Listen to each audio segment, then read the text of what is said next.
Waalaikumsalam warahmatullahi wabarakatuh. Jadi sebenarnya saya membaca buku ini tuh awalnya bukunya seperti ini di situ. Itu justru awalnya saya dapat guyon-guyonan sama Mas Nove. Pikiran saya awal itu Pak Sumitro ini adalah kakek dari Pak Prabowo. Terus di situ ada cerita-cerita kok masa gini ya, masa gini ya. Saya lihatlah di Shopee ada buku yang digambar itu. Akhirnya terus coba saya bacalah. Memang sekilas tadi disebutkan beliau memang Pak Sumitro ini adalah ayahanda dari Bapak Presiden kita yang hari ini Pak Prabowo. Beliau lulus doktor itu di Rotterdam, Iya, mengkaji tentang apa bagaimana Bank BRI masa depresi itu loh, lupa saya judulnya apa. Perekonomian Indonesia masa depresi tahun 39 atau berapa itu. Oh, 39.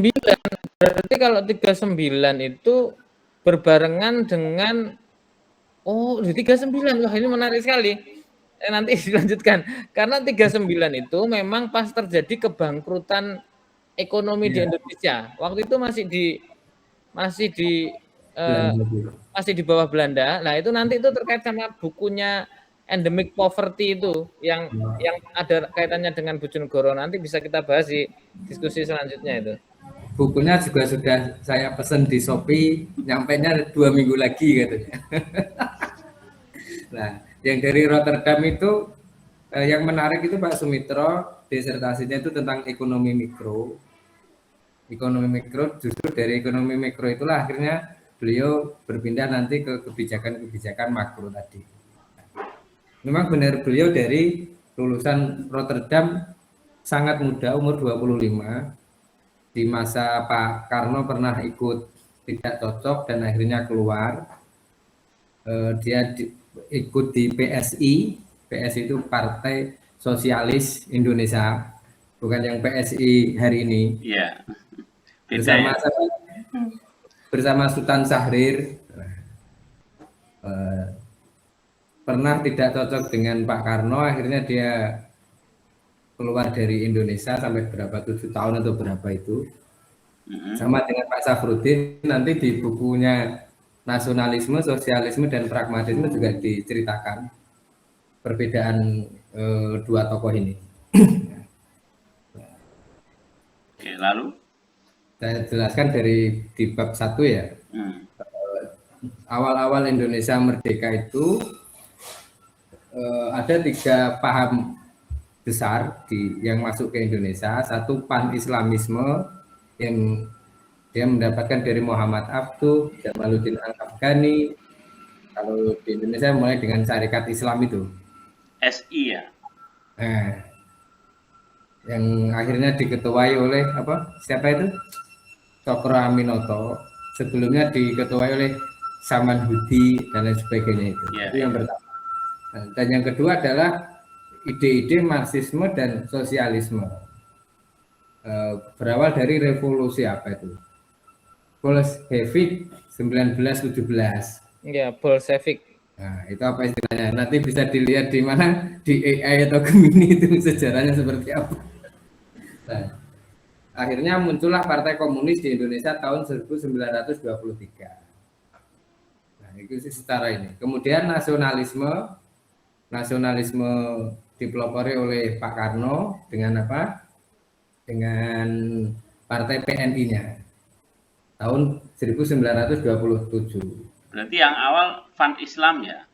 Baru. Jadi tahun-tahun itu hampir sama. Setelah abad 19 itu hampir negara-negara jajahan baik di Timur Tengah, di Indonesia itu coba menemukan identitas yang pas itu seperti apa, kira-kira itu.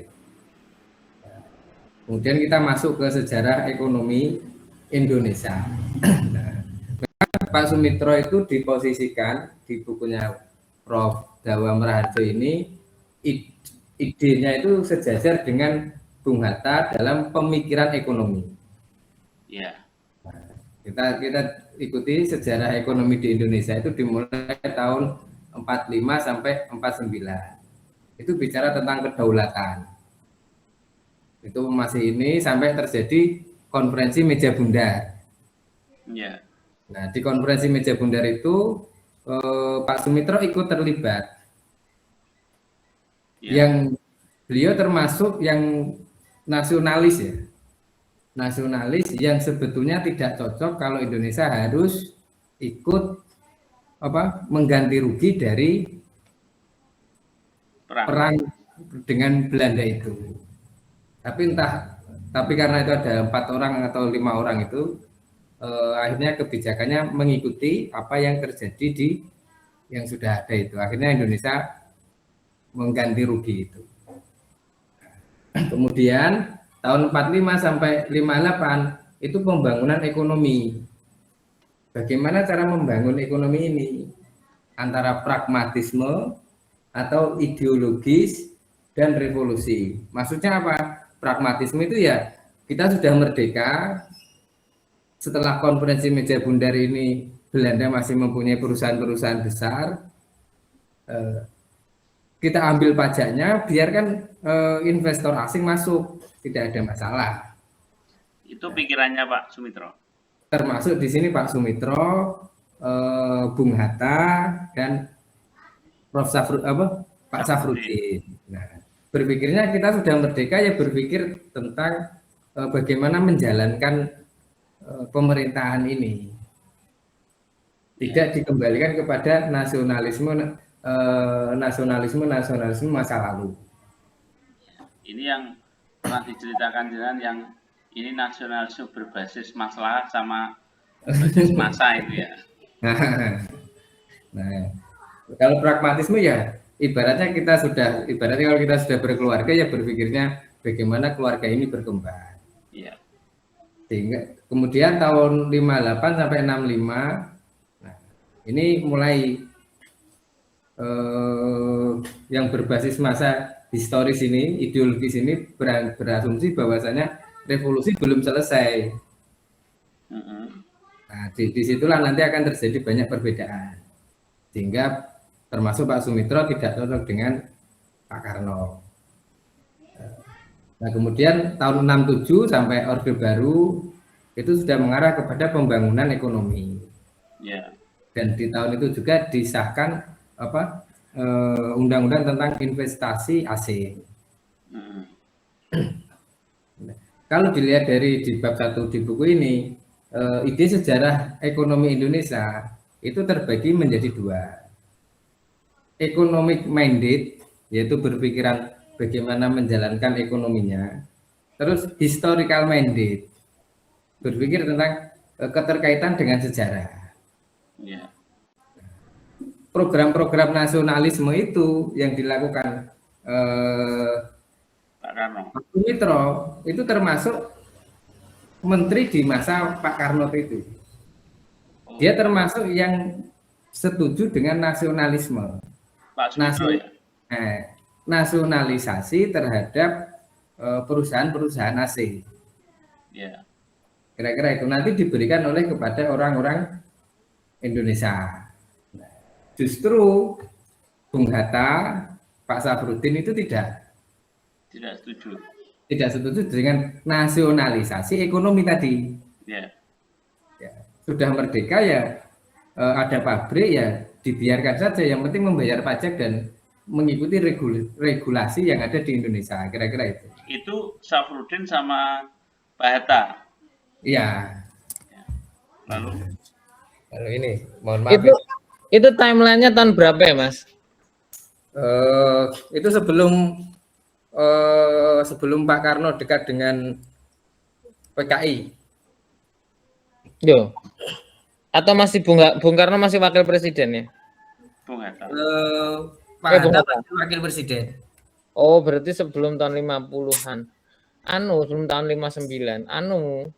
Kalau dekat PKI ya udah dekat toh. Kalau Bung Karno kan sejak pergerakan tahun 20-an ya sudah dekat, bahkan dia kan waktu kejadian PKI tahun 46 ya, di 46 atau 49 di Madiun itu kan, setelah itu Bung Karno ingat saya nulis nulis esai itu judulnya PKI yo anak yo kadang gitu loh. Yo anak kadang. Jadi memang karena ikatan emosional sejak tahun 20-an itu membuat Bung Karno itu nggak mau mengucilkan PKI itu nggak mau, dia maunya karena PKI ikut berjuang untuk kemerdekaan, waktu kemerdekaan juga diberi hidup gitu. Iya.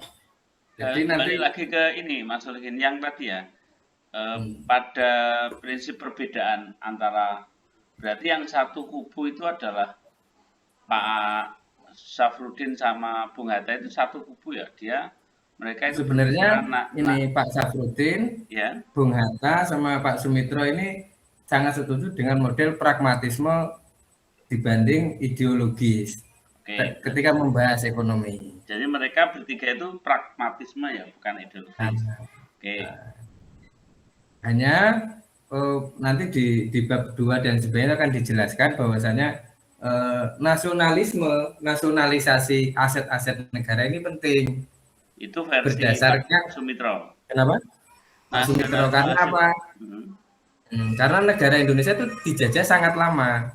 Ya. Maka butuh peran negara untuk memunculkan ekonom-ekonom dari Indonesia ini. Nanti akan ada penjelasannya itu Ya, di bab 2-nya. Kemudian di bab 2 itu Bung Hatta kemajuan bangsa itu dengan cara apa? Industrialisasi. Dibarengi dengan sektor ekonomi. Ekonomi ini. Nah,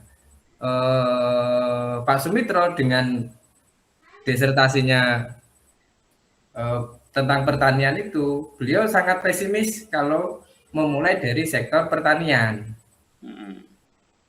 Dia berharap sektor industrialisasi dibarengi dengan nasionalisasi.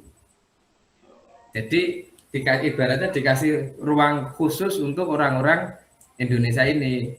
Soalnya apa? Kalau orang-orang Indonesia yang baru merdeka ini kok disandingkan dengan pihak asing, pasti kalah. Yeah. Maka perlu nasionalisasi, versinya beliau itu. Nah, maka ekonomi klasik adalah tanah, modal, dan tenaga. Nah, pemikirannya Pak Sumitro, Bung Hatta, itu cenderung sudah mengarah industrialisasi, berbeda dengan proses rutin. Karena ekonomi Indonesia modalnya masih sedikit, tidak perlu nasionalisasi, karena kalau nasionalisasi ini akan membutuhkan pendanaan yang banyak. Maka proses rutin cenderung ke pertanian dan pertanian di luar Jawa waktu itu. Nah, sehingga Pak Sumitro ini madhab ekonomi katanya Keynesian itu apa itu sih? Keynesian yang itu nanti negara ikut terlibat. Atau bahasanya di bukunya John Wick itu tahun 2003 atau 2004-an itu ditulis The Creative Economy, How People Make Money from Idea atau nah, perkembangan ekonomi adalah relasi potensi diri manusia. Nah, ini nanti akan membedakan dengan mazhab yang disebutkan Mas Novel tadi, mazhab mana itu? Amerika. Dia tertuju kepada pertumbuhan saja. Pertumbuhan tanpa ada perkembangan, seperti kasus yang ada di Libya. Jadi ketika bicara ekonomi itu adalah social science atau political economy, yang mana itu tidak hanya bicara tentang pertumbuhan, tetapi bagaimana distribusi ekonomi ini. Kalau hari ini kayaknya hampir apa yang dijalankan Pak Purbaya itu, saya belum ahli ekonomi ya. Itu kok kayak hampir sama. Ada dana ini nanti Danantara dan lain seperti ini. Jadi pertumbuhan kemajuan ekonomi itu tidak hanya tertuju kepada pertumbuhan saja, tapi bagaimana distribusi ekonominya ini. Berarti Pak Misal Surabaya lebih cenderung ke siapa kalau dengan gaya ini? Menurut Mas Solihin? itu biar nanti aja lah. Saya kurang biar ahli. Ya cenderung ke Pak Sumitro ini kira-kira. Nah, pertumbuhan dan perkembangan ekonomi berkaitan erat dengan bagaimana distribusi kekayaan tersebut. Contoh kalau di Indonesia ini yang pernah terjadi itu pas kita punya banyak minyak, terus punya program apa industrialisasi atau teknologi apa Dirgantara itu, yang pesawatnya akhirnya dijual jadi apa itu beras dari Vietnam atau apa itu. Iya. Iya, iya. Itu beras sama kacang hijau. Nah, kesejahteraan itu tidak bertumpu kepada manusianya, tetapi surplus produknya. Nah, itu kenapa kok bisa seperti ini? Dia pakai kaidah itu ya. Kok bisa seperti ini? Apakah pandangan itu dari Pak Sumitro asli atau nanti itu di bab keempat dan sebagainya tadi? Nah, maka kalau di masa Orde Baru itu dikatakan surplus pangan, iya, tapi bukan surplus kesejahteraan penanam padi. Karena apa? Nanti berasnya menjadi murah dan bisa dibeli para buruh yang di perkotaan. Ya. Justru dengan surplus produk pangan ini, petani malah hidupnya tidak makmur. Nah, ini beda dengan zaman yang sering kita ceritakan ya. Zaman apa? Kerajaan pertama di Indonesia di Mataram itu sudah ada integrasi dan interkoneksi. Swasembada pangan itu ya swasembada orangnya. Maksudnya apa? Distribusinya ini. Iya. Akhirnya zaman itu ya dikasih kerbau. Nah, dia bisa mendapatkan surplus dari kerbonya, terus kerbonya bisa menjadi tenaga. Loh, tapi itu kalau yang di cerita Mataram tuh berarti masing-masing orang menyediakan pangannya sendiri ya? Nah itu kurang, saya baca di bukunya apa tuh, Udori di beras itu dijelaskan. Perbedaan surplus zaman Orde Baru dengan zamannya Mataram. Kalau di film-film Mataram ini kan akhirnya dihianati terus dibakar di Cirebon itu tuh. Iya. Nah, di situ perbedaannya. Kalau di Indonesia masa Orde Baru itu adalah surplus produk pangan murah. Ya. Nah ini kan kepada pertumbuhan. Nanti akan kita bicara mungkin di bab berikutnya ini.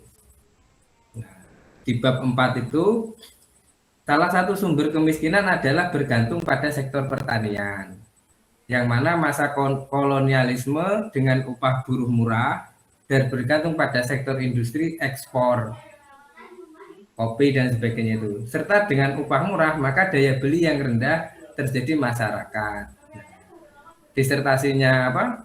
Disertasi dengan disertai dengan bahan-bahan yang harganya tidak stabil. Nah, menurut di bukunya ini, menurut Pak Sumitro itu di masa kolonialisme itu sektor pertanian itu ada dua. Satu sektor perkebunan skala besar. Ya. Berorientasi pada ekspor, kayaknya masih sampai hari ini masih seperti itu ya. Iya. Dan non perkebunan dengan ciri-ciri pemilikan lahan yang sempit, tingkat produktivitas yang rendah, dengan lemahnya jangkauan teknologi serta penguasaan harga di tangan tengkulak, dan pedagang yang semuanya itu merupakan sumber kemiskinan. Dari sini Pak Sumitro berpendapat bahwa strategi pembangunan perlu ditekankan pada industrialisasi. Menurut Pak Sumitro di disertasinya yang ini depresi masa apa itu masa ini. Sebenarnya kalau lihat ceritanya disertasinya Sumitro berarti sajane itu ide yang dituliskan Sumitro itu sama dengan idenya Bung Karno bahwa mayoritas petani di Indonesia itu memang miskin, yaitu tadi lahannya kecil sehingga nggak cukup untuk menghidupi kebutuhan sehari-hari. Itu makanya yang Bung Karno membuat istilah namanya marhaen itu kan itu. Marhaen itu kan gitu digambarkan oleh Bung Karno. Marhaen itu ya petani yang sawahnya sedikit itu nggak cukup untuk makan. Nah kalau yang seperti saya petani nggak punya sawah itu gimana Mas? Super marhaen. Oleh galingnya nih.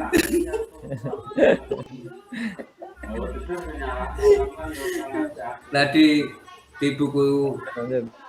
bukunya disertasinya Pak Sumitro itu perekonomian Indonesia terbagi menjadi 3 aspek: perekonomian rakyat di desa, terus situasi perekonomian dunia, 3 lembaga perkreditan. Delalah kebetulan beliau akhirnya menjadi Menteri Perdagangan dan Industri atau apa di situ, sehingga beliau mengambil jalan pintas untuk perekonomian Indonesia itu bisa kuat, maka jalurnya adalah industrialisasi industri. Kemudian di buku ini dijelaskan perbedaannya dengan Prof. Safruddin. Perbedaan pandangan dengan Prof. Safruddin terletak pada gagasan kebijakan pemerintah pada sektor pertanian, terutama untuk memenuhi kebutuhan pangan dan menciptakan lapangan pekerjaan di daerah-daerah di luar Jawa. Nah, kalau Prof. Safruddin berharap pada transmigrasi. Ide ini berdasar pada strategi anggaran pembangunan pemerintah. Dengan anggaran yang terbatas, maka prioritas hendaknya diarahkan ke sektor pertanian. Perkembangan industri bisa diserahkan pada pihak swasta, terutama modal asing. Prof. Safruddin menolak program nasionalisasi perusahaan-perusahaan asing. Karena apa? Memang belum punya modal untuk menjalankan itu. Argumennya, jangan lupa bahwa nasionalisasi ditinjau dari sudut ekonomi hanya memindahkan hak milik orang partikular kepada negara, tetapi sedikit pun nasionalisasi itu tidak menambah produksi masyarakat. Artinya apa? Tidak menambah pendapatan nasional dan derajat hidup rakyat. Kenapa Prof. Safruddin saat itu ngomong seperti itu? Karena beliau sebagai Direktur Bank BI. Terus nanti ada istilah gunting Safruddin, memotong uang itu. Nah, sementara Prof. Sumitro beranggapan industrialisasi harus segera dilakukan, percaya pada birokrasi, dan negara harus hadir dalam menciptakan stabilitas nasional berdasarkan pengusaha pribumi yang teruji pada masa kolonialis, serta pengusaha-pengusaha baru untuk terlibat dalam impor ekspor. Hal ini berkaitan dengan pandangannya bahwasanya sektor pertanian kurang memberikan arah kekuatan ekonomi nasional. Dengan disertasi yang dari Rotterdam itu justru ia lebih percaya pada sektor industri. Dalam hal industri, Pak Sumitro bersikap nasionalis, sosialis, dan idealis, dan tidak menyerahkan pada sistem pasar. Kalau Prof. Safruddin diserahkan kepada sistem pasar. Maaf nyela itu, ini berarti masih timelinenya masih Orde Lama apa sudah Orde Baru ya? Ini masih Orde Lama. Oh berarti Sumitro pernah jadi menteri ya, Menteri Perdagangan ya? Pernah 3 kali kalau tidak salah di itu. Iya. Oh itu sebelum berseberangan dan akhirnya ikut PRRI Permesta. Iya. Nah ya sebelum itu. Sebelum tahun 65 itu. 65 kan coba nanti ini ya. Tahun 65 itu pemilu yang NO pisah dengan Masumi. Masumi jadi oposisi, terus NO bersama Pak Bung Karno. Nah sebelum itu ada istilah apa menteri yang tidak berdasarkan jasa masa pemilu apa lupa saya namanya, di buku itu dijelaskan. Ini masih Orde Lama. Menurut Prof. Sumitro, industrialisasi harus segera dilakukan, percaya pada birokrasi dan negara harus hadir dalam menciptakan stabilitas nasional berdasarkan pengusaha pribumi tadi itu. Dalam hal ini, industri Sumitro bersikap nasionalis, sosialis, dan idealis dan tidak menyerahkan kepada sistem pasar. Kenapa? Kalau diserahkan kepada sistem pasar, otomatis jelas kalah. Nah, waktu itu beliau meluncurkan program Benteng. Program Benteng itu apa? Memberikan akses kepada pengusaha-pengusaha pribumi. Pak Sumitro, bahasanya Prof. Dawam, kebijakan ini menimbulkan apa? Misalnya salah kedaden. Ada istilah kebijakan Alibaba. Apa? Izinnya punyanya Ali, dibeli oleh Baba gitu. Jadi isinya dibeli pengusaha pribumi, terus dijual lagi ke asing. Nah, dengan program ini Prof. Safruddin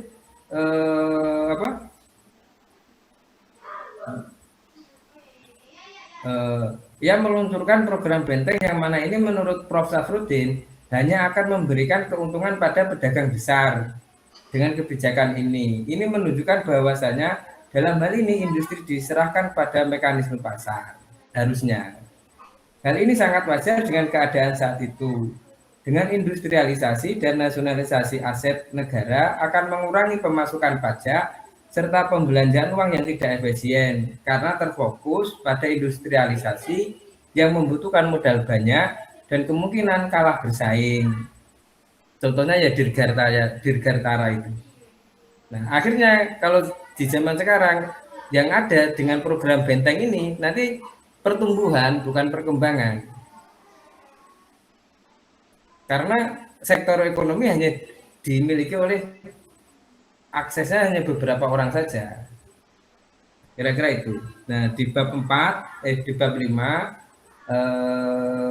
ekonomi tradisional adalah terus ekonomi politik, terus ekonomi pembangunan. Jadi terakhir itu Pak Sumitro dikenal sebagai pelopor awal tentang sejarah ekonomi pembangunan di Indonesia. Prof. Sumitro lebih keras dengan Prof. Sumitro itu di bab 5 dijelaskan bagaimana posisi beliau terhadap Jepang dan Belanda. Menurut Prof. Dawam di sini, Prof. Sumitro lebih keras dengan penjajahan Belanda dibanding dengan penjajahan Jepang. Di antara sebabnya adalah dua saudaranya itu mendadak meninggal dalam melawan Belanda di Tangerang. Yang mana saudaranya Prof. Sumitro ini di situ dijelaskan salah satu namanya adalah Bapak Presiden kita hari ini itu, Pak Prabowo itu. Terinspirasi itu akhirnya diikut di TNI. Sebagai orang sosialis setelah menjabat di Jakarta Economic School. Nah, Jakarta Economic School ini akhirnya menjadi Fakultas Ekonomi UI. Awalnya, nah ini Mas, mungkin kita agak berbeda kalau dari buku ini. Awalnya Prof. Sumitro itu menginginkan anak didiknya itu belajar di London School of Economics di Inggris. Karena apa? Di sana terkendala oleh belum ada beasiswa waktu itu. Nah, di Inggris di situ waktu itu ada sosialisme Fabian. Sosialisme Fabian itu apa ya? Para pengusaha mengumpulkan kalau sekarang itu dana filantropi itu apalah kalau sekarang itu.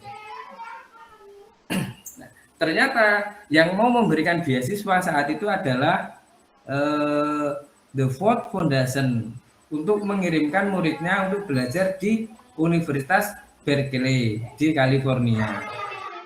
Awalnya ia menolak tawaran itu, tetapi karena di sana ada temannya yang berhaluan sosialis, Andreas apa itu? Papandreous. Itu orang Yunani.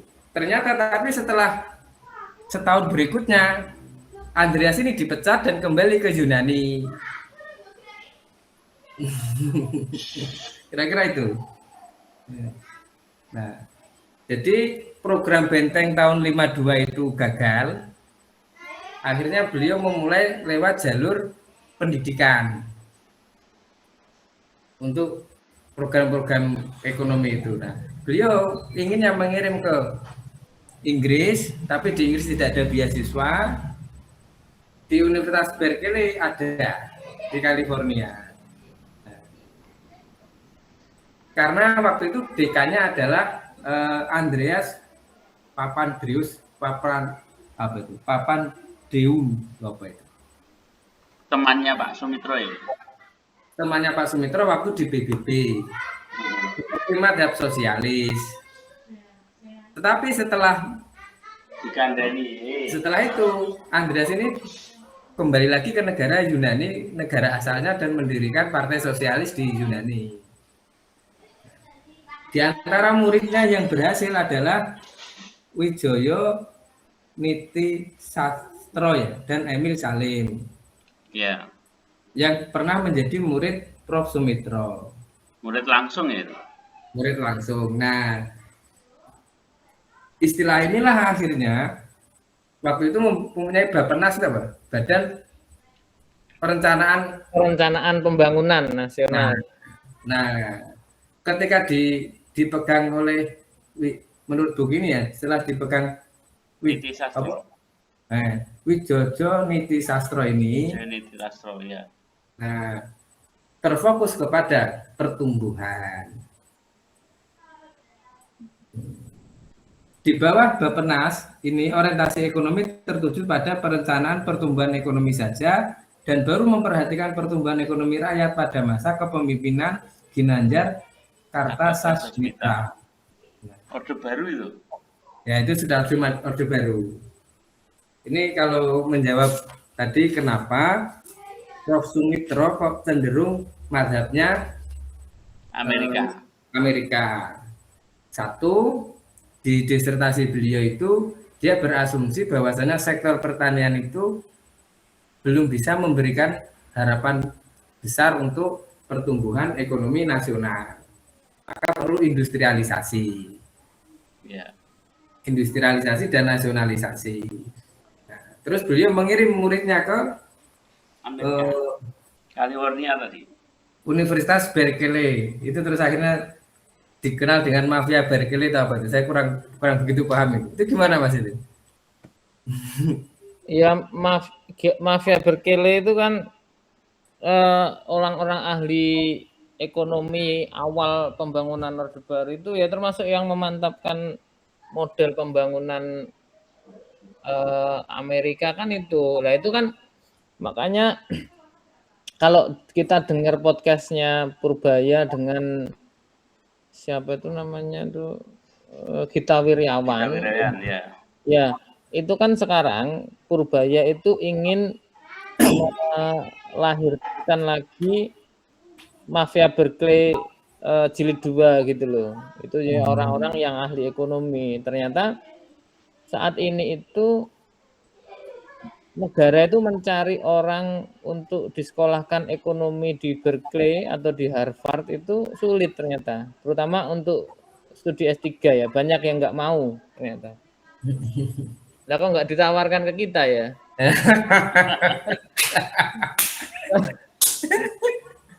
Tapi memang yang dicari itu yang jenius ya. Dia nyari, Purbaya cerita, nyari yang lulusan ITB yang jenius-jenius, ya ambil 10. Lama-lama yang dimagangkan di apa tuh namanya OJK itu lama-lama mengundurkan diri semua. Katanya sulit, nggak pasti, belum tentu juga sukses gitu katanya. Nah, kalau diserahkan ke saya semisal ahli tafsir ya, bagaimana ekonomi berkembang ya zakat. Loh, ya beda toh kalau nanti di disekolahkan ke Amerika ya beda pandangannya gitu. Malah value-nya value Islam nih. Ya bisa jadi. Nah, akhirnya diteruskan ini ya, orientasi ekonomi kerakyatan dalam program urgensi industrialisasi merupakan legalitas dari Prof. Sumitro. Legalitasnya. Yang membedakannya dengan kelompok Berkeley. Istilah mafia Berkeley ini menurut Prof. Dawam Raharjo itu digunakan oleh David Ransom menamakan teknokrat Orde Baru di bawah kepemimpinan Widjojo Nitisastro itu. Istilah mafia Berkeley itu dari David Ransom untuk yang lulusan dari Universitas Berkeley ini. Tapi kalau berdasarkan buku ini itu malah Prof. Sumitro tidak cocok dengan itu. Nah itu karena saya baru satu referensi ya, mungkin nanti bisa yang banyak. Sejarah itu semakin banyak buku yang dijadikan referensi kan semakin baik. Ini kan memang agak paradoks ya ini Sumitro ini, antara dia orang lulusan Belanda yang harusnya memang pandangannya memang nggak seperti Amerika, tapi di sisi lain juga waktu pembangunan Orde Baru awal itu jelas berkiblat Amerika. Itu yang membuat kayaknya ini dugaan orang yang nggak ngerti ekonomi ya, itu termasuk kenapa yang membuat Pak Harto itu akhirnya berusaha melahirkan itu loh, konglomerat itu loh. Itu kan tujuannya mestinya meningkatkan ekspor, meningkatkan produksi ekonomi dan seterusnya, dengan harapan nanti itu hasilnya mengalir ke bawah gitu loh. Kalau dulu yang banyak diceritakan Orde Baru zaman dulu itu. Jadi ekonomi itu atasnya besar terus airnya mengalir ke bawah gitu. Ternyata itu hanya pertumbuhan saja, tidak perkembangan. Nah, ya itu mungkin ya benar si konglomeratnya ya kaya raya luar biasa karena dia yang punya porsi kue paling besar kan terhadap pertumbuhan ekonomi gitu loh. Iya. Padahal kalau di bukunya ini ya, nanti mungkin bisa Jadi kenapa Prof. Sumitro itu dianggap bengawan ekonomi? Bengawan ekonomi. Bengawan Solo. Apa Mas? Begawan itu kan kalau siapa di pewayangan itu resi ya, setengah dewa. Nah, ini kok penjaluk beasiswa lagi Amerika jurusan. Nah, itu yang pertama adalah karena satu, beliau menyusun rencana urgensi ekonomi melalui program industrialisasi pada tahun 51 sampai 52. Kedua, beliau membina kelas pedagang pribumi melalui program Benteng. Karena program ini gagal, terus beliau mempunyai akses di zaman Pak Karno itu, beliau membuat Jakarta Economic School, terus akhirnya menjadi Fakultas Ekonomi UI, mempunyai murid, mau dikader seperti di Belanda mungkin karena dia berasumsi yang menyebabkan perekonomian petani ini susah, itu diantaranya karena kebijakan ekspor-impor itu. Dan sesuai bacaan aja lah. Menurut Prof. Sumitro, keberadaan Bank BRI di disertasinya itu karena ayahnya kan juga orang perbankan. Bank BRI belum bisa berjalan dengan baik karena sumber pendanaan dari modal asing, sehingga dibutuhkan program dengan pembelanjaan modal pemerintah untuk menopang ekonomi kerakyatan. Nah mungkin yang sekarang itu Danantara itu Mas ya? Iya mungkin.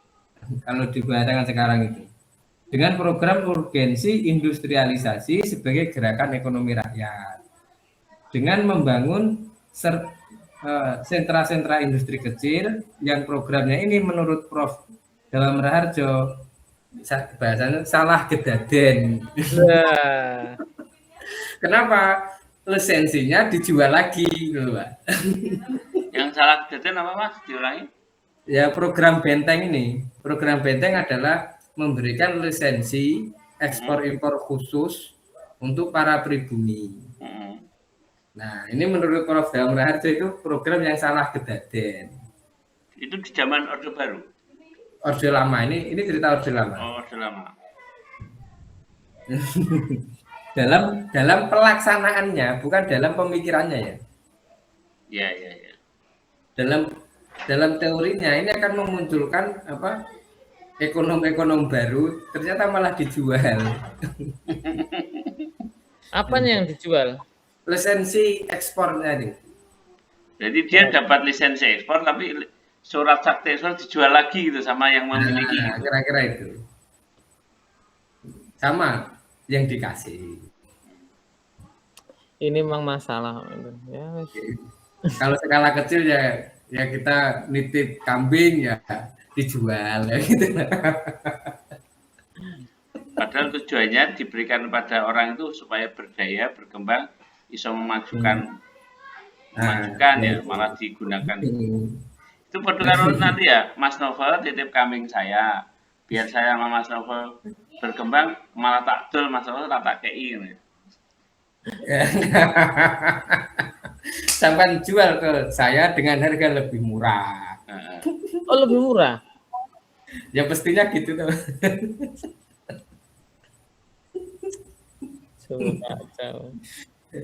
Nah, sudah ya. Nah, ya. Makanya sampai Prof. Dawam itu nulisnya itu program ini salah kedaden dalam pelaksanaannya, bukan di bahasanya tidak salah kedaden gitu anunya. Iya. Ya. Akhirnya terus itu harus dididik dulu. Nah, ternyata setelah dididik dibawa inginnya ke Inggris, akhirnya terjadilah peristiwa dikuliahkan di Universitas Berkeley tadi. Nah, apa yang diidekan ini kalau Pak Pra biasanya tanya, urgensinya untuk kita hari ini itu apa idenya Prof. Sumitra ini? Seandainya idenya ini jalan, harusnya BRI tidak laku.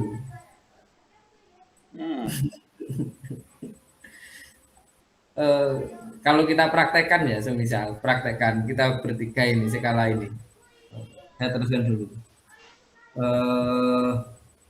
Bisa diadopsi dalam menumbuhkan perkembangan ekonomi rakyat antara Prof. Safruddin, Bung Hatta, dan Sumitro.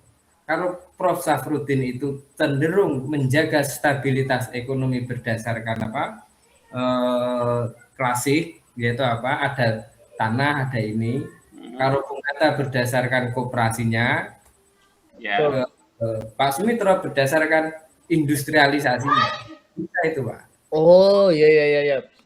Ini Pak agak ada cerita ini berarti industrialisasi itu memang idenya dari Sumitro. Itu yang akhirnya Pak Harto kan arahnya ke industrialisasi kan. Mencetak itu konglomerat itu. Lalu lanjut Mas. Bagi Safruddin dan Prof. Sumitro berusaha agar pendapatan masyarakat agraris itu meningkat. Cuma perbedaannya kalau Prof. Sumitro jalan pintas dengan industrialisasi biar cepat. Ternyata lisensinya dijual. Di ceritanya itu cuma saya kurang tahu. Agraris meningkat yang ini merupakan sangat bonanza migas atau waktu kita mempunyai migas banyak dulu tahun 70-an. Digunakan untuk sektor industri malahan. Manufaktur dan sektor pertanian ditekankan pada pertumbuhan pangan murah beras yang mendukung sektor industri. Jadi dulu zaman Orde Baru itu surplus hasil pertanian. Dengan surplus ini maka bisa dibeli oleh kaum buruh di perkotaan dengan harga yang sudah ditentukan sehingga petani juga bisa menikmati, buruh ini juga bisa menikmati dengan subsidi-subsidinya. Seperti subsidi pupuk, ada perusahaan tertentu zaman waktu itu. di antara buku-bukunya itu. Nah, Pak Sumitra menolak teori klasik dan lebih pada Keynesian atau pasca Keynesian yang menuntut adanya intervensi pemerintah terhadap pasar. Karena ia menganggap adanya ketimpangan struktural pasca penjajahan Belanda. Beliau menggunakan 3 dasar ini: pertumbuhan industri besar, pemerataan, memperkuat ekonomi rakyat dan koperasi, terus stabilitas, menjaga inflasi dengan menjaga kebijakan makro yang hati-hati. Kalau disertasinya tentang ekonomi makro, justru beliau setelah menjabat menteri di zaman Pak Karno itu cenderung ke arah mikro kebijakan. Kalau bicara terus ini, kalau yang terakhir ini dari saya nih. Kalau refleksi biasanya kan pertanyaan langsung ke sana tuh. Itu untuk hari ini itu bagaimana? Nah, jadi ketiga pemikiran ini ya, masalah beliau dengan politik dan sebagainya saya tidak begitu masuk ke sana, hanya di tentang ekonomi ini. Refleksinya apa? 3 pemikiran ini bisa dijadikan satu antara Prof. Safruddin, Bung Hatta, dan Sumitro. Kalau ketiga-tiganya ini dijadikan satu, bisa jadi perbankan itu sudah tidak laku, Pak, kalau skala kecil. Tidak laku, tidak perlu lagi ya. Tidak perlu lagi, semisal kita bertiga ini, kerakyatan ya. Ketika kita bertiga ini ya, jenengan dengan backgroundnya, Mas Novel dengan backgroundnya, saya dengan background saya itu, kita gunakan dengan pola Prof. Safruddin yang pertama. Ya. Jadi apa? Ekonomi klasik. Ekonomi klasik itu apa? Kita punya pertanian, kita punya apa? Peternakan, kita punya perkebunan. Yang mana ini kan tidak masuk inflasi nih, kalau tidak salah, kira-kira. Ya. Terus ini kita jadikan seperti Bung Hatta, koperasi biasanya. Jadi apa? Saling menopang. Ya. Saling menopang. Nah, terus diteruskan oleh pola Prof. Sumitra ini, dimodernisasi dengan pola industrialisasi kalau zaman dulu. Ya. Kalau zaman sekarang menurut John Wick atau apa tadi itu, idenya ini dijadikan bagian daripada modal kapital. Ide ya, ide. Karena sekarang kan tidak hanya tanah, tenaga dan modal. Lingkungan kan juga sudah masuk. Terus adanya media sosial itu. Jadi ide itu bisa dimasukkan ke situ. Sehingga apa? Bisa jadi untuk pengembangan itu kita tidak butuh BRI. Tapi jangan sampai terjadi masa kebijakan Benteng tahun 52 itu akhirnya dijual. Iya. Dalam hal apapun ya. Bahkan kemarin itu kalau saya tetap dalam dunia pesantren ya. Yeah. Saya pernah 2 hari yang lalu tuh melihat wawancara itu Indonesia itu dalam hal kebersamaannya itu, dalam beragama itu sangat kuat untuk perkembangannya itu. Partisipasi masyarakatnya itu sangat tinggi. Kita lihat pendidikan yang baik yang non pemerintah banyak sekali. Yeah. Bahkan kalau dengan industrialisasi yang modern yang sudah meninggalkan kita bisa aja.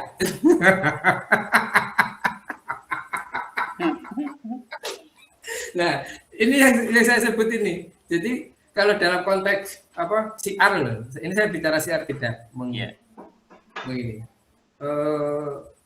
Potensi kebersamaan yang dibangun di asumsi Bung Hatta itu masih terasa dengan kita. Kalau saya kaitkan dengan di bidang siar Islam. Kira-kira itu. Terima kasih. Mungkin Mas Nope ada tambahan. Ya. Jadi menarik kita belajar dan mencermati pemikiran-pemikiran pendahulu. Silakan Mas Noel sebelum kita akhiri cerita buku kita malam ini. Ya, terima kasih. Tapi memang dalam bahasan satu buku ini memang kita belum bisa mendapat gambaran utuh ya terhadap bagaimana peran Sumitra terhadap pembangunan ekonomi ya, termasuk bagaimana ide itu setelah dieksekusi ternyata ada salah kejadian itu memang berarti memang bisa jadi itu yang terjadi ya kayaknya, termasuk itu tadi kan ide industrialisasi kemudian membuat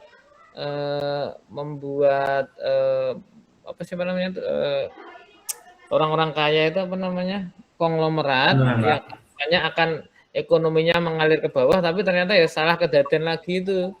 Jadi yang diharapkan airnya mengalir ke bawah ternyata macet hanya menetes itu. Itu juga salah kejadian itu akhirnya yang membuat mungkin ya ekonomi di Indonesia itu jurangnya itu sangat lebar. Karena memang itu kalau kita berkaca di Eropa itu memang industrialisasi itu membuat kalau tumbuh tadi yang seperti disampaikan tadi tumbuh tapi juga berkembang atau merata gitu kan, harapannya kan gitu tadi ya. Tumbuh ya berkembang itu artinya juga selain ada kelompok orang-orang tertentu yang menjadi sangat kaya karena dia didukung kan, proses industrialisasi kan mesti didukung negara kan. Misalnya dia disiapkan lahan, diberikan modal dan seterusnya dan seterusnya. Yang harapannya nanti kalau sudah menghasilkan sesuatu, kalau airnya banyak, uangnya banyak, mengalir ke orang di bawahnya. Dan ternyata memang regulasi ya mestinya ini regulasi pemerintah ya mungkin ya yang tidak berpihak pada pemerataan ekonomi itu. Jadi akhirnya orang yang kaya itu menjadi super kaya. Sampai makan kalau perlu ada emasnya itu. Kalau makan es krim itu ada emas. Sampai saya bingung mau ngomong secara fikih bukan ahli fikih, tapi katanya dulu kalau mau makan pakai sendoknya emas saja nggak boleh. Ini malah emas sekarang itu dimakan itu. Jadi tempelannya es krim ya. Tempelannya es krim, tempelannya steak gitu. Nah, memang berarti bisa jadi memang topping ya Mas. Iya, benar. Kacau nggak karu-karuan. Ini BRI kayak megap-megap. Nah itu ya bisa jadi memang idenya itu bagus, tapi setelah eksekusi itu kalau memang tidak dikawal dengan namanya biasanya yang lemah di sini kan law enforcement ya, jadi memang pengawalan hukum itu atau hukumnya memang tidak memihak gitu loh. Tidak memihak pada pemerataan ekonomi, bisa jadi gitu. Nah, ini kalau perselingkuhan ya, kalau bahasanya Mark itu ya perselingkuhan antara ini Mas Novel sebenarnya aktivis nih, kalau masih muda pasti gini-gini dia. Tapi saya sudah tobat karena kan itu nggak ada gunanya ternyata, buat apa pusing-pusing dulu baca buku-buku itu nggak ada gunanya sekarang ternyata gitu. Jadi memang perselingkuhan, nah terus nanti kalau diteruskan itu saya dimarahin sama orang-orang agama kan, karena perselingkuhan kalau kita dibahas selanjutnya nanti akhirnya ketemu sama pengelolaan tambang itu ya perselingkuhan juga kan sebenarnya. Kalau saya lihat di buku ini ya, Prof. Sumitra itu di zaman Orde Lama dia dituduh sebagai pemberontak. Nah, di zaman Orde Baru beliau tertuduh sebagai penopang kebijakan-kebijakan pro ekonomi pertumbuhan ini. Ya benar itu. Tertuduh di dua hal ini sehingga beliau agak karena saya baru membaca dari satu buku ini cenderung tidak mengatakan, Prof. Dalam Raharjo tidak mengatakan Pak Sumitro ini sebagai pemberontak, dia memperhalus kebijakannya tidak cocok dengan Orde Lama. Di Orde Baru pun beliau di bukunya ini diasumsikan dia tidak sejalan dengan alumni-alumni Berkeley ini. Kelas itu. Tapi kalau bisa sampai jadi desanya Pak Harto itu memang mesti ada keistimewaan ya hubungannya ya, hubungan antara Bung Karno sama Pak Harto dengan Sumitro itu memang mestinya istimewa ya. Mungkin ada perbedaan sedikit tapi mestinya banyak komprominya mestinya kalau sampai keputusan.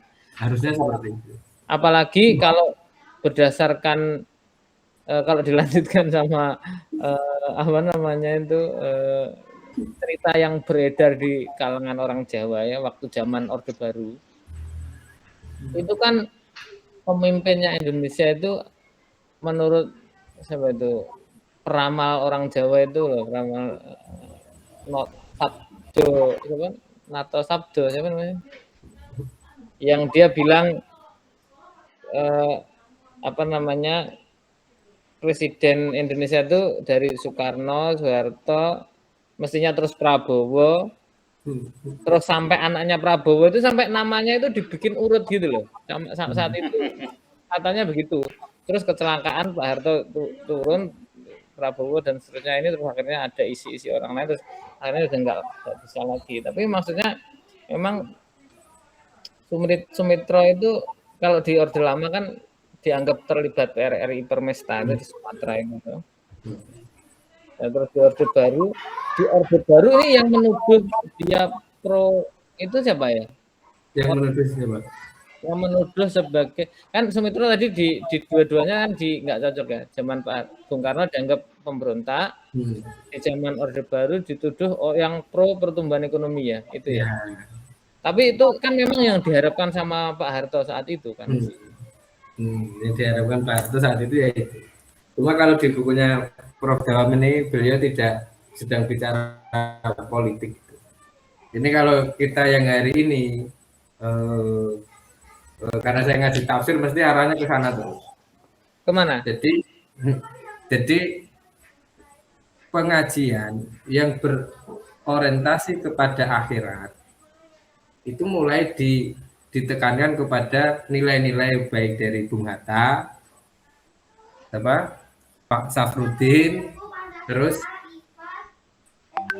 Pak Sumitro. Misalnya kita habis ngaji bertiga ini, nanti 2 tahun ditanya dari ngaji itu ada pertumbuhan ekonomi enggak? Kalau kita habis ngaji bertiga setelah 2 tahun mempunyai apa? Mempunyai kambing 500. Nah itu. Jadi agar kita bisa masuk surga, hidup bahagia, bagaimana ngaji itu diarahkan bukan motivasi ya, bukan motivasi dan investasi, tercerahkan untuk bekerja lebih giat. Bukan diarahkan siapa yang menyumbang di kiainya, dia adalah orang yang paling baik. Tetapi siapa yang bisa membantu temennya secara sama Bung Hatta ini untuk pertumbuhan ekonominya meningkat. Itu cara kias dari Bung Hatta gitu ya. Nah, semisal kalau ini ke Sumitro, ke Pak Mitra yang bidang ini. Semisal kita bertiga ini, terus Mas Novi punya 2 orang, Pak Pra punya 2 orang, saya punya 2 orang. Bagaimana 6 orang ini setelah berbaur dengan kita? Kalau dia SMA, minimal nanti dia S3. Kalau ditawari sama Purbaya tadi untuk jadi setelah ngaji di ruang Diroya, 2 orang loyalisnya Pak Pra itu dianggap berbakti kepada Pak Pra itu ketika Pak Pra bisa menolong dia sampai S3. Bukan 2 orang mengikuti terus gitu. Nah, seandainya bisa seperti itu, mungkin perbankan tidak laku. Dan itu yang sebenarnya yang diinginkan oleh baik Bung Hatta atau Pak Sumitra ini. Tapi Indonesia yang hari ini itu masih persis yang digambarkan PKI tahun 1927. Tahun berapa, Mas? 927-an itu loh. Oh, itu pemberontakan ke anu tuh, pemberontakan Kebu. Bukan pemberontakan ininya. Kias ideologi pikirannya. Saya tidak membahas politiknya. Analoginya ya. Orang ahli nih.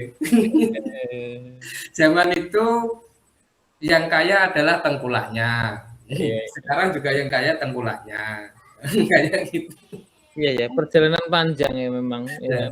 Dari 27 sampai 1927 sampai 2025 permasalahannya masih sama. Di ekonomi ya. Nah, konsepnya Bung Hatta juga belum bisa diterapkan dengan leluasa, apalagi konsepnya Pak Sumitro kan gitu. Sampai kata Prof. Dalam Raharjo salah kejadian dalam pelaksanaan. Malah ini Bung Karno, Bung Hatta itu ya kalau tahu koperasi-koperasi yang sekarang tuh nangis paling. Koperasi sekarang kan ternyata bukan untuk kaya bersama, kan, tapi untuk tempat hutang ya. Iya. Kalau ini saya tidak ikut-ikut Mas. Masih ada kan Mas. Yang koperasinya Bung Hatta itu masih ada kalau di kantor. Di mana? Kalau di lingkungan kantor kayak di rumah sakit atau di itu masih ada dan sangat membantu kan memang itu. Itu kan kaya bersama kan itu. Kalau misalnya di Belanda itu ada satu koperasi yang produknya itu sangat besar. Jadi dia memang size-nya itu sangat besar. Namanya itu dia jualan kopi, namanya Douwe Hindia Belanda, itu ada di Indonesia, mereknya Douwe Expert itu koperasi ternyata, dan itu besar sekali sampai sekarang. Itu jangan-jangan VOC ya koperasi Mas? Kalau VOC perusahaan. masa negara Indonesia dijajah koperasi? Perusahaan, dijajah perusahaan. Nah kalau VOC itu sampai sekarang kalau dihitung asetnya itu tetap dia perusahaan dengan aset tertinggi sedunia, mengalahkan Microsoft sekarang tuh VOC sampai sekarang nih. Nah ini kalau bicara bagaimana praktek ya bagaimana kita kalau mempunyai loyalis, dia nanti akan sekolah seperti murid-muridnya Pak Sumitro. Kalau kita punya teman petani, bagaimana dia mempunyai kambingnya yang lebih banyak. Ya memang kayaknya kalau kayak gini mungkin suatu saat kita kalau pas diskusi pas ada temanya irisannya dengan ekonomi gitu ngajak yang ahli ekonomi mungkin ya teman-teman kita. Iya, harusnya itu Mas.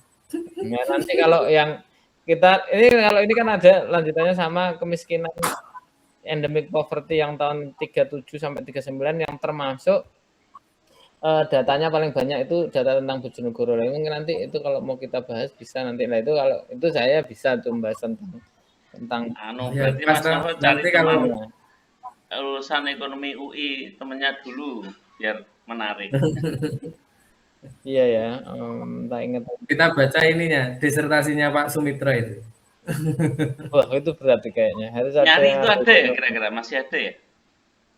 Di Shopee ada Pak. Biasanya dibukukan. Kalau yang bagus gitu dibukukan biasanya. Saya beli 60 kalau nggak 50 itu di Shopee. Oh sudah. Kan disertasinya Pak Sumitro. Nah sudah ya. Ya karena inilah, karena ada Novezen Wisuda itu. Oh aku ini sudah baca-baca gitu. Ya artinya kan sekarang pakai kias apa Mas? Kias di pemikiran ya. Memang belajar mikir ini kan penting ya, terutama menurut saya ya sebagai seorang guru ketika ini kan bisa jadi vibrasi ke generasi doktrin lah istilahnya, doktrin ke anak-anak itu biar tadi loh nggak salah kedaden. Termasuk hari ini kan mungkin masih eranya Pak Hatta juga dipakai ya. Buktinya dengan ada Koperasi Merah Putih dan lain-lain. Harapannya kan mungkin tahapan ini lalu nanti tahapan berikutnya kan bukan berhenti di situ. Ya kita mulai bertiga aja Pak. Biarkan pemerintah mengurusi apa hal-hal yang penting yang nandur-nandur duit awake lah. Ya, dengan kondisi sekarang ya bisanya itu tadi menurutnya nggak ada salah kejadian tadi. Ya, teman-teman, karena sudah pukul 21.30, terima kasih atas obrolannya malam ini. Semoga menarik dan jadi bahan renungan, bahan refleksi, bahan untuk mengkaji, bahan pemikiran, sehingga nanti bisa dipakai cerita, minimal cerita bertiga, cerita ke anak-anak, sehingga pikiran-pikiran baik positif ini bisa jadi jariah kita ke depan untuk keluarga Nah, kita. jariah itu artinya berarti menyebabkan temannya menjadi kaya. Iya, pikirannya tambah maju. Ya wes itu wes saya angan wedhus iki wes cocok. Tuh, bisa loh ini kayaknya nanti kita angan wedhus bikin sanggar kecil gitu terus tiap hari apa bikin acara gini. Oh, siap toh. Tunggu 3 tahunan lagi lah insya Allah itu. Ya, tak doakan ya. Tak doakan. Mas Novo jadi direktur RSUD. Yes. Bola naik guys. Oke teman-teman ya, terima kasih ya. Terima kasih. Terima kasih semuanya. Mohon maaf Ya, untuk semuanya. Terima kasih. Mohon maaf. Assalamualaikum warahmatullahi wabarakatuh. Waalaikumsalam. Waalaikumsalam.